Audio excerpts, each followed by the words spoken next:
ભરૂચના પશ્ચિમ વિસ્તારમાં વેજલપુર નજીક પાણીની પાઇપલાઇનમાં ભંગાણ સર્જાયું છે। તમે જોઈ રહ્યા છો ગેલાણી કુવા વિસ્તાર છે, જ્યાં પાણીની પાઇપલાઇનમાં ભંગાણ સર્જાવાના કારણે સંપૂર્ણ વિસ્તારમાં જળબંબાકારની પરિસ્થિતિનું નિર્માણ થયું છે। આજે ઉનાળાની સિઝનમાં પણ ચોમાસા જેવો માહોલ અહીંયા ઊભો થયો તેવા દ્રશ્યો જોવા મળ્યા છે।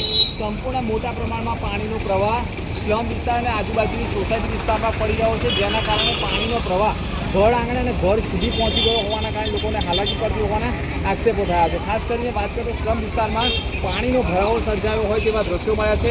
ચોમાસાની સિઝન વિના ઉનાળામાં આવી સ્થિતિ ઊભી થવાના કારણે લોકો પણ ભારે તોબા પુકારી ઉઠ્યા છે અને સંપૂર્ણ પાણી લોકોના ઘરોમાં પહોંચી જતાં નુકસાન થયું હોવાના પણ આક્ષેપો કરવામાં આવ્યા છે। ત્યારે અહીંના લોકોની હાલત કફોડી બની હોય તેવા પણ આક્ષેપ કરવામાં આવે છે। પરંતુ ભરૂચના પશ્ચિમ વિસ્તારમાં જે પાણીની પાઇપલાઇનમાં ભંગાણ સર્જાયું છે, જેના કારણે ઉનાળામાં પાણીની તંગી હોય છે તેવા સંજોગોમાં પણ પાણીની પાઇપલાઇનમાં ભંગાણ થવાના કારણે સંપૂર્ણ વિસ્તારમાં પાણીનો ભરાવો થયો હોય અને સ્લમ વિસ્તારમાં પણ પાણી જવાના કારણે લોકોની હાલત કફોડી બની હોવાના અહેવાલો મળી રહ્યા છે। મનોજ કંબારા સાથે દિનેશ મકવાણા, ભરૂચ।